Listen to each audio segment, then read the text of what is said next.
एक गुरु और शिष्य जंगल से होते हुए अपने गांव जा रहे होते हैं। अंधेरा काफ़ी हो चुका था। शिष्य ने अपने गुरु से कहा कि गुरु की काफ़ी रात हो चुकी है, अगर आप कहें तो आज की रात यहीं आसपास के किसी गांव में गुजार ले। गुरुजी ने अपना सिर हिलाया और वो आसपास के गांव में एक छोटे से घर के पास जाकर रुके। अब जैसे ही वहाँ गए तो गुरुजी के शिष्य ने दरवाज़ा ठकठकाया। उस घर से गरीब आदमी बाहर आया तो गुरुजी ने बोला, हम अपने गाँव जा रहे थे लेकिन काफ़ी रात होने की वजह से हमने इसी गाँव में रुकने को सोचा। क्या हम आज रात आपके यहाँ रुक सकते हैं? गरीब आदमी बोला, हाँ क्यों नहीं, आप दोनों अंदर आ जाइए। अब जैसे ही गुरुजी अंदर गए उन्होंने देखा कि उस आदमी के घर में बहुत ज़्यादा गरीबी थी।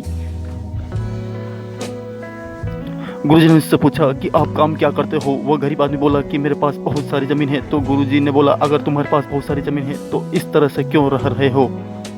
वह आदमी बोला, यह किसी काम की नहीं है। गांव वाले बोलते हैं कि ये बंजर ज़मीन है, यहाँ पर कुछ भी नहीं उगाई जा सकती है और वहाँ फसल उगाना बहुत बड़ी बेवकूफ़ी है। गुरुजी ने बोला कि तुम्हारा गुजारा कैसे होता है? उसने बोला कि मेरे पास एक भैंस है जिससे मेरा पूरा घर चलता है। ये सुनने के बाद गुरुजी सो जाते हैं और रात में जब सब लोग सो रहे होते हैं तब गुरुजी अपने शिष्य को उठाते हैं और उस गरीब आदमी की भैंस लेकर अपने गांव चले जाते हैं। शिष्य अपने गुरु से पूछता है कि गुरुजी कहीं आप ये गलत तो नहीं कर रहे हो? उस गरीब आदमी की रोजी रोटी इसी भैंस की वजह से चलती है। तो गुरुजी अपने शिष्य की तरफ देखते हैं और मुस्कुराते हुए आगे बढ़ जाते हैं। तभी उधर से उस घर का मालिक आता है। शिष्य उसे पहचान लेता है और उस आदमी को बोलता है, तुमने मुझे पहचाना? मैं अपने गुरुजी के साथ आया था, हमने एक रात के लिए आपके यहाँ रुके भी थे।